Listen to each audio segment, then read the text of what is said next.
Hey everyone, it's James from FunFoods, and today I'm going to show you how to make these Kool Aid Macarons. Now, these are absolutely amazing, packed with flavor, so keep watching and I'll show you step by step how to make these.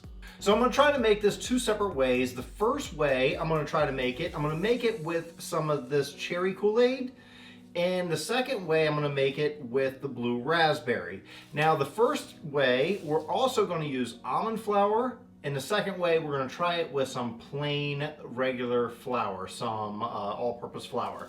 And I've never tried it with all-purpose flour, so I don't know if it'll work out. Macaroons can be very picky. The recipe has to be exact for it to work out. So we're going to try it and see if it works out. So the first thing I have here is I have a medium to large bowl. I have a strainer that I'm going to use as a sift.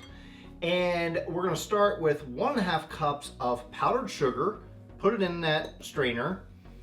Also, we're going to put in there 2/3 cup of almond flour.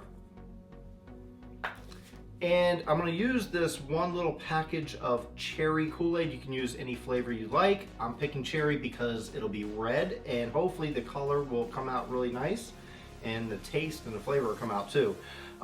This is 0.13 ounces. Just open that up, put that in there. It doesn't look red right now, but that's okay. Hopefully it will at the end. Just sift this. I can really smell it though. Just sift all this together into this pot or pan, or what am I talking about? Into a bowl. Pot or pan, what are you talking about? I'm just gonna use the back of my measuring cup to kind of crush it down and break up those big pieces. And when all is left are these really big chunks, you don't want to use those, so just take those, you can dump those out, and we're left with our dry ingredients. Take this, we're going to set this aside, and we're going to get our stand mixing bowl. Now I'm going to use the stand mixing bowl. You can put it in a bowl and just whisk it up, but we're going to be whisking it for like 5 minutes, so I'm going to use a stand mixer to make my life a little easier. I'm also going to use this to help me separate the egg yolks from the whites, because we're going to be using the egg whites. And this is just a cool little tool. I think I got it at Walmart. They might sell it on Amazon. If they do, I will put a link in the description below and maybe you can get a hold of one. Just take your eggs. Now I'm using room temperature eggs, so leave them out, get them at room temperature. This is what you need for this recipe. There we go. And just move it around in your tool. So there you go. Now you can save these and use the yolks for another recipe. Now, can I crack an egg using just one hand? And I'm going to make this a little difficult. Not only going to crack it with one hand, but I'm going to stare right at you guys and see if I can make it into my egg separator without looking. Oh, I almost looked. All right, so here we go. 1, 2, 3. That didn't work. I got to crack it more. Oh, I'm doing horrible. Oh, I looked. I cheated. Okay, so we're going to try that again. I'm going to try to crack this egg, drop it in there, and looking directly at you. No cheating. Hopefully I won't cheat this time. 1, 2, 3. I didn't cheat. I promise. Look, really good. So now I'm going to take this, I'm going to bring this over to my stand mixer, and we're going to whisk it on high for 5 minutes. And it should fluff up a bit, and I'll show you. So I have my whisk attachment on my stand mixer. We're gonna mix this up on high for about 5 minutes.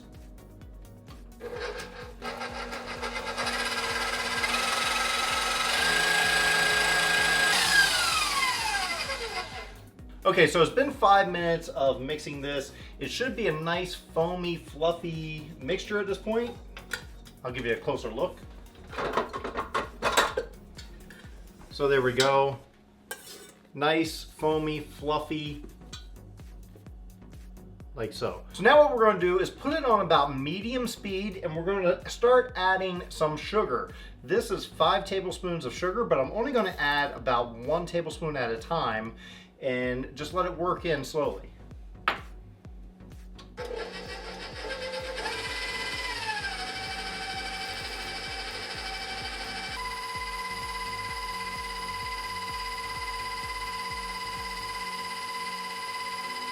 Now we also want to add about a teaspoon of vanilla extract to this, which I'll do right here.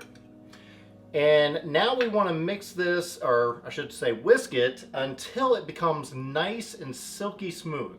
So I'm going to put it back on high and whisk this up until it's silky smooth.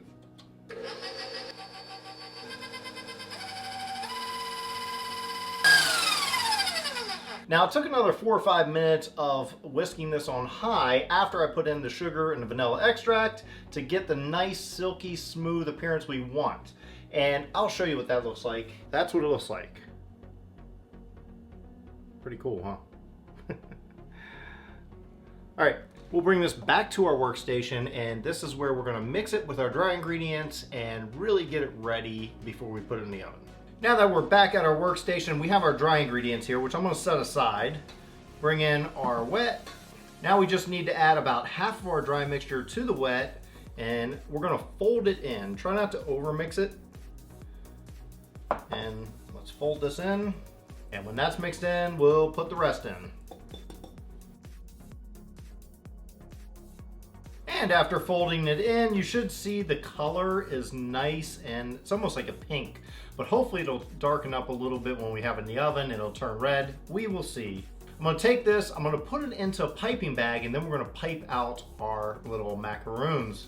Now we do want to cut a rather, like a medium-sized hole out of this. You don't want it to be too small. Make sure you discard the plastic. And we want to make sure the pieces are even. So just make sure they're all the same size. It'll make things a lot easier. We're just gonna pipe out, I say about that size. Leave a little space in between.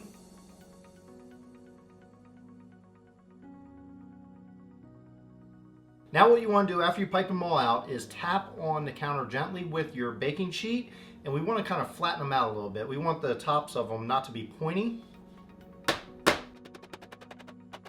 And if you still find some of the tops are pointy after tapping on them, just wet your finger and push it down. You really don't want the pointy tops, especially if you want to stack them. Now what we want to do is just let these sit out for about a half hour just on the counter before we put them in the oven.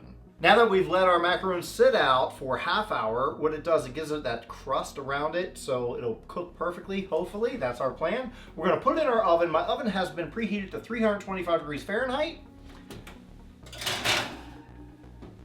We're going to cook them for 25 minutes. So our macarons have been in the oven for about 10 minutes now, and we're going to check on them and see how they're doing.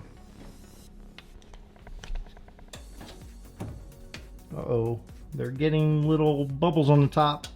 That's not good. Ugh. Oh well. So those little bubbles are not what I want. Other than the bubbles, they do seem to be coming along okay, so hopefully they'll taste good. Now it's been 25 minutes in the oven at 325 degrees. We're gonna pull out our macaroons and see how they look. All right. They're not a bright red, but they are red, and you can see them. We're gonna let these cool down. They did bubble up at some parts, but it's not that bad. It looks like they did turn out. We'll see at the end how they taste. Now what we're gonna do is make our blue raspberry lemonade macaroons. Now that is a long title. We're gonna make this the exact same way we did the other one. The only difference is instead of using almond powder or almond flour, we're gonna be using regular all-purpose flour. Hopefully it works out.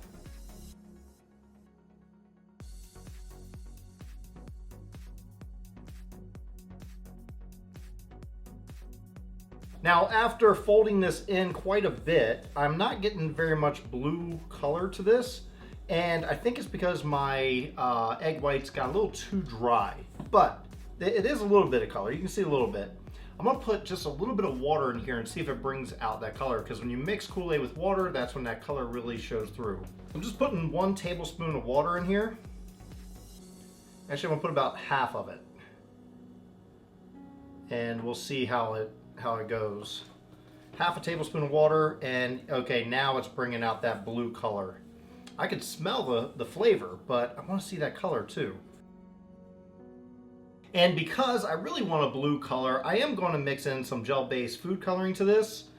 Just a couple drops, and hopefully that'll bring out the color. That's not necessary, but if you really want the color, We got to work with it. We got to do something.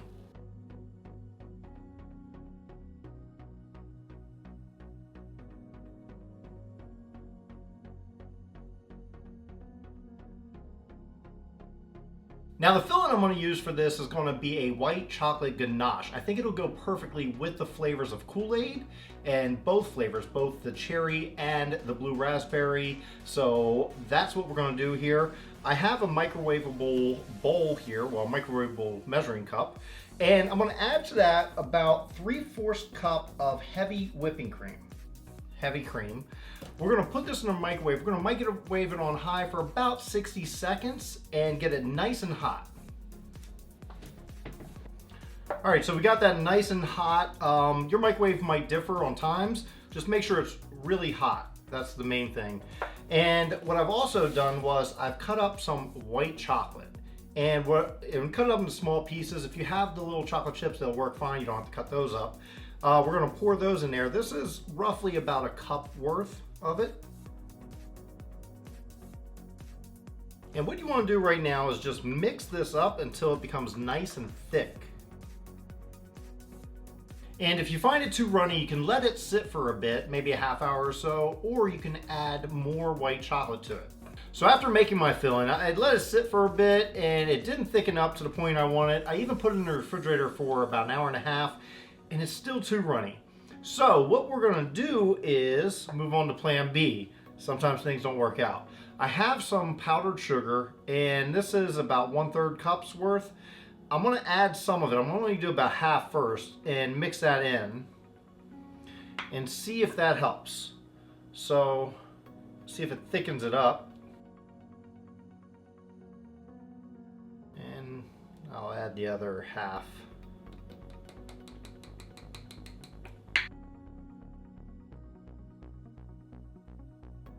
It's thick enough where it'll plop like so.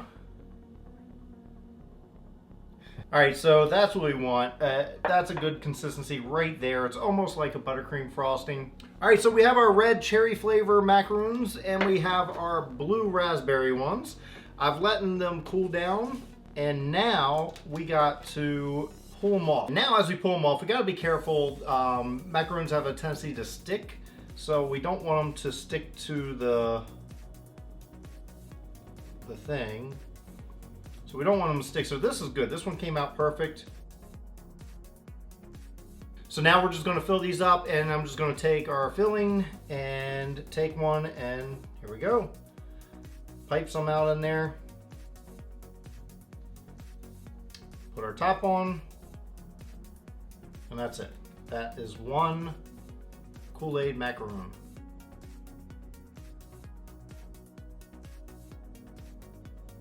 So now it's time for the taste test. I'm gonna give the cherry one a try first.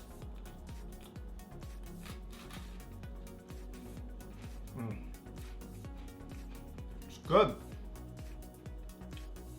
You can really taste that Kool Aid flavor. I may have put a little too much filling in it because it's kind of like leaking out, but you can really taste it. I mean, sometimes you put flavoring in something and you don't taste that flavor, but wow, you can taste this. You can smell it too.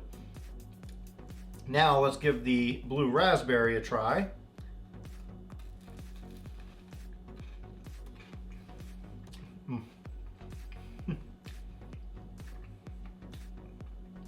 Again, too much filling, but the flavor's there. These are amazing. If you love Kool Aid and you love macaroons, make these. Well, thanks everyone for watching. I hope you enjoyed watching me make these Kool Aid macaroons. It was a lot of fun making these. You can do it with whatever flavor you like. I used cherry and blue raspberry lemonade. These turned out great, packed with flavor. So I hope you enjoyed this video, and if you did, please give it a like. Also, hit that big red subscribe button if you're not already subscribed. Get new videos all the time. And as always, check out some of the videos I have off to the side. I think you may enjoy those as well. And until then, I'll see you next time.